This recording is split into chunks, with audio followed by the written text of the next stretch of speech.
Hey, thanks for joining me. We are back with the JavaScript phaser breakout game. And to take a look at what we have so far, we have a game that is basically complete. We have the ability to move the paddle. The ball responds by bouncing off the bricks. Bricks are destroyed. And what we worked on last video is if the ball goes below a certain space, the controls are disabled and the ball is disabled as well too. And effectively the game is over. So to finish up this game, there's only a couple things left to do, and that is essentially the polish on it to add a start menu, add a game over message, and add a U1 message. So we're going to work on those and we'll finish up this game. So I'm going to move this over and resize this just a tad so we don't actually need the console. Okay. And so the last time we have it, we had our const config, we had our variables, we had our preload, our create. Everything here is looking good. So there's nothing necessarily we need to change right away. We'll need to go through and set up some variables and then set up the modifications of those variables inside of the function create and updates. So we could start by going to the top right below where we set up our var game, let player, ball, all right, so all that stuff. I'm going to go maybe right after the end of this line here, player, right before, actually go after the game start false. Go right here. Let game start false. And on the next line, we're going to set up 3 variables. These would be global variables. We'll call the first one start text, lose text, and then win text. We make these global variables because we can create them and then just hide them. So we can create them all at the beginning, essentially once when the game loads, and then toggle their visibility as we go through the game. This will make it so that there won't be necessarily a delay. Once something happens that they'll have to be created and then rendered, well, I have them ready to go and just hide them. Okay, so that's the first thing we're going to do. Next thing is we're going to go down to the, let's see, go down to the start text. So I'm going to go down to the end of, let's see, we'll end of create, ball, player, check lose, no of that. We're going to go to the bottom of create. Am I an update? Yeah, I'm an update. All right, here we go. So add collider between player, ball, and paddle. And I'm thinking there we can actually write the next bit, which is going to be the add start text. So I'm going to go down to my line 120. I'll make a comment, add start text. Oh.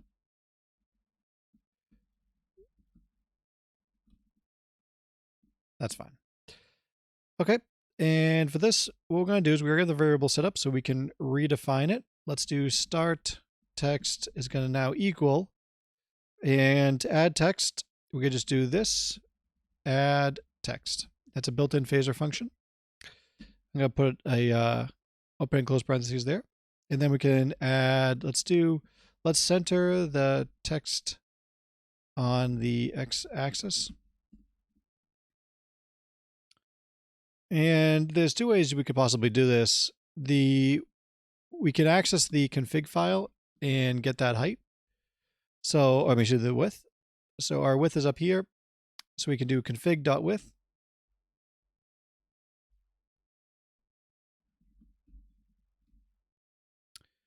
And then we can divide that by 2. Okay. So, sorry, I missed explaining this. So this add text is going to take 4 parameters. And the 4 things we're going to have to tell it is we're going to add text. This is not going to be HTML text. This is actually going to be text rendered inside the HTML5 canvas. So because it's not HTML, we can't style it with like traditional CSS.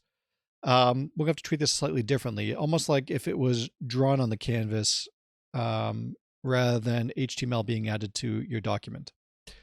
So config.width, that's one way we can access the width or set the centering on the left to the right. Basically, we take the entire game, take its pixel value, and then divide that by 2, and that should get us the center point.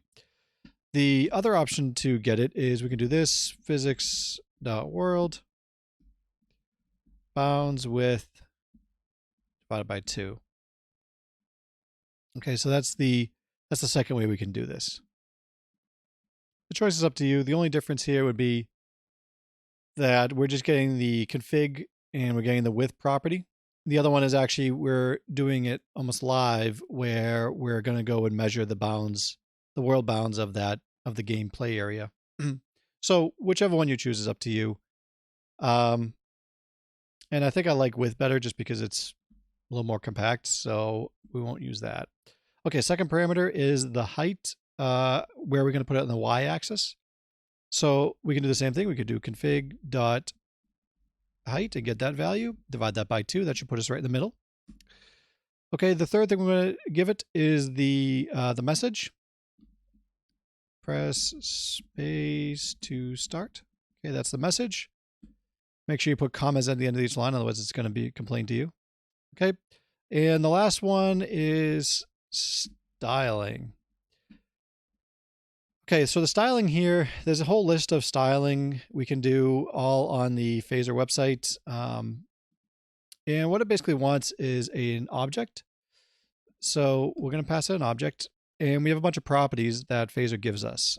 So remember, this is not HTML, so we can't, the properties are going to look like CSS, but they're not necessarily CSS itself. So fill, we'll just do white. So FF. We put that in quotes. That's the color of the text. Next, we can do font size. We camel case that. And we pass in 50px. That is just a CSS property. Size, color. Okay, the next one's going to be, let's do font family. And you can do whatever font you like. And if you ever see this, where you have a bunch of fonts with commas after it, you'll see this a lot with CSS or even some other programs. What these are fallback fonts, meaning that the first font is the one that's going to be loaded up. If the browser doesn't have this font or the computer doesn't have this font, it'll go to the next one and go to the next one. So these fonts all roughly look the same. And this is like the second best choice and then the third best choice. And then you can keep on adding more and more onto the end of it. But if it's not getting to this third one here, this person's probably running a Windows 95 machine. And in that case, they probably shouldn't be playing my game anyways, because they won't have an HTML5 canvas. So, but you can add further fallbacks as well too, if you like, or even change up these fonts. That's up to you. Okay, fonts. All right, and then the last thing we'll pass in is we could do a line. Center. I don't know if we need that one, but let's add it in there anyways. Okay. So then we got our 4 fonts here and our styling, and this is good to go. So start text is add text. Okay. If we click run, let's see what happens here. Refresh. Okay. And what happened here? Well, it's centered, right? I mean, the first letter is centered. Up, down, left, right, everything looks good. Except the problem is something specific to text in Phaser. Phaser will center text, but it doesn't center it like it does with a sprite. A sprite will center in the center of the sprite. So the 0, 0 of the sprite is in the center, up, down, left, right, centered. With text, it's not. Text, the origin 0, 0 is all the way to the left. So we need to change the origin of the text to put that origin halfway between its left and right. Okay, and let's see, I'm going to go outside the text on this one. Set start text origin to center.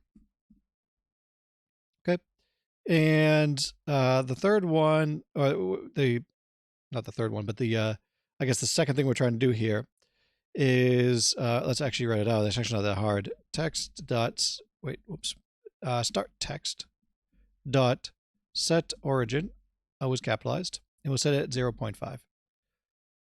Okay, and what this does is it changes the placement of that origin of the start text to the center. There we go. Okay, so if I refresh real quick, we see that it does move it to the center. Perfect. Okay, that's one down. All right, so the next thing is let's set up the other two texts.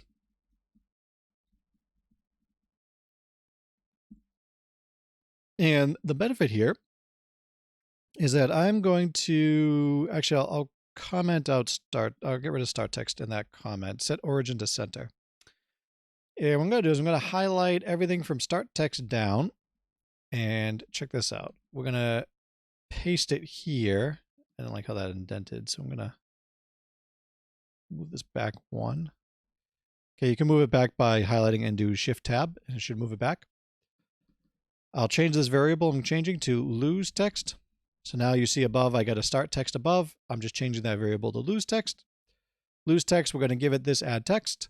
Same config width, config height. And then we're going to change press space to start. We're going to change that to a lose message. You lost. And we're going to add a little sad face there to take the edge off that loss, make them feel a little better. A little emotion behind it. And then down in styling, we can leave the same. Set origin to center. We're going to change start text to lose text. Okay. All right, that's great. And next one is let's add the win text. And we're going to do the same thing as we did above. We're going to just take this, start text, yeah. So lose text, we're going to take that. Oh no, what am I doing here? Stay there. Come on. Everything's going to go, including the set origin down here. And I'm going to change this from lose text to win text. So we're just copy and pasting the same thing again. You won. Should we add a little smiley face here? Yeah, let's do that. There we go. You won, smiley face. And then we change win text, set origin to 0.5. Okay. So now we run it.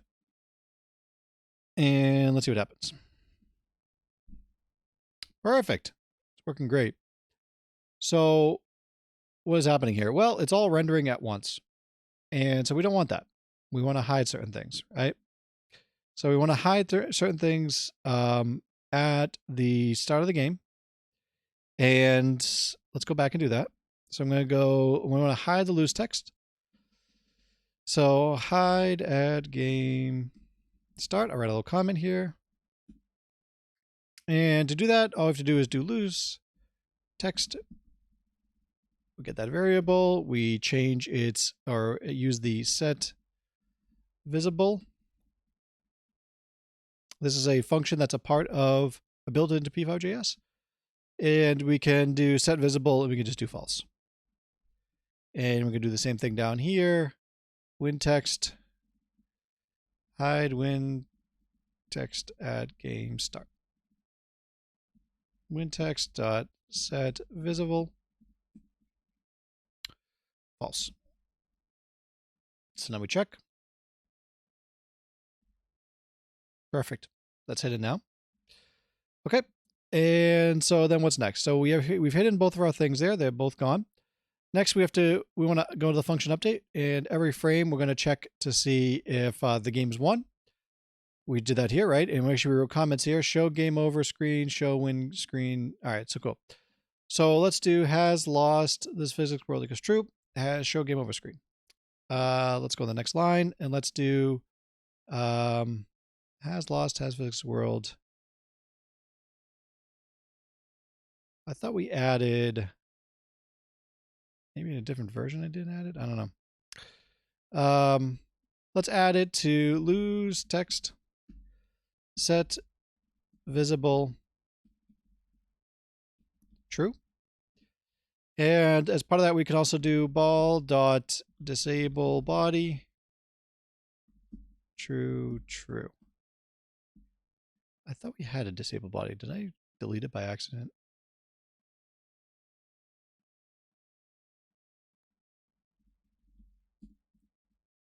Disable body on the function update. Oh, I did brick. All right, on the brick collision. That's where I'm thinking. Okay, all right. Confusing myself now. All right, yeah, so lose text, set visible. All right, so if they've won, let's do the same thing. Let's do win text dot set visible and true. Same thing, ball dot disable body true, true. Okay. So here's a question. Why can we do ball dot disable body, true disable it, and true hide it? Why can't we use that on text? Why do we have to use set visible instead of disable body? Any guesses? The answer is that the ball here is a physics object. So you can use disable body on ball or paddle or brick because those are physics objects. Text is not a physics object. Okay, it's just text being rendered onto the screen. So in that case, that has no disable body. We have to use set visible to hide that text. Okay. So if has loss is true, set the loose text, show the loose text, and disable the ball. We don't want the ball bouncing around. And if else has 1, we set the win text to be true, and we still disable that body. Okay. The other thing we're going to do is when let's click run one more time. We'll test out the lose text. The win would take quite a while, but if one works, the other one should work. Let's do space. All right. So, okay. So we see this happening here where we have you lose behind, press space to start. This is not desirable. We want to actually hide space to start, press space to start. As soon as we hit the space bar, we want that to be gone. Let's go back and take a look. We actually have something here that controls that, right? So we did it before to disable the ability to control the ball. Once the game starts, we disable the space bar. And we did it here. If game started equals false, ball set X to player X, and they can press the space bar down. Let's go to the next line here, and below ball.set velocity Y, -200, and we can hide start text. We can hide this when the game starts. So start text, set visible false. And that should hide it once we hit spacebar. All right, that worked. So now we have the spacebar hidden. When we press the spacebar and we start the game, the ball is now colliding with objects. The ball can collide with the paddle. And let's check our loose text. You lost. All right, this is great. This is it, folks. You did it. You did it. All those videos, we got through all of it. We've created a breakout game from scratch using HTML, CSS, and JavaScript. And then we use the phaser library to access all these methods to create this game. This game could easily be modified. Things that we haven't dealt with are actually turning gravity on or writing in classes, but we see that we can create a game without using classes, just using functions and a bunch of logic in here. And none of it was, the methods might have been new for you if you used physics or phaser before, but the logic here is not overwhelming, and it's actually pretty straightforward at what we're trying to do. And that completes it. So looking back on it, that was not necessarily a hard game to make, but fairly tricky if you've never done it before. So if this is your first game, congrats. If this is the first time using JavaScript, especially congrats to you. Nice job. And I hope you enjoyed it. We'll be back with more. So I'll see you in the next video. And I lost.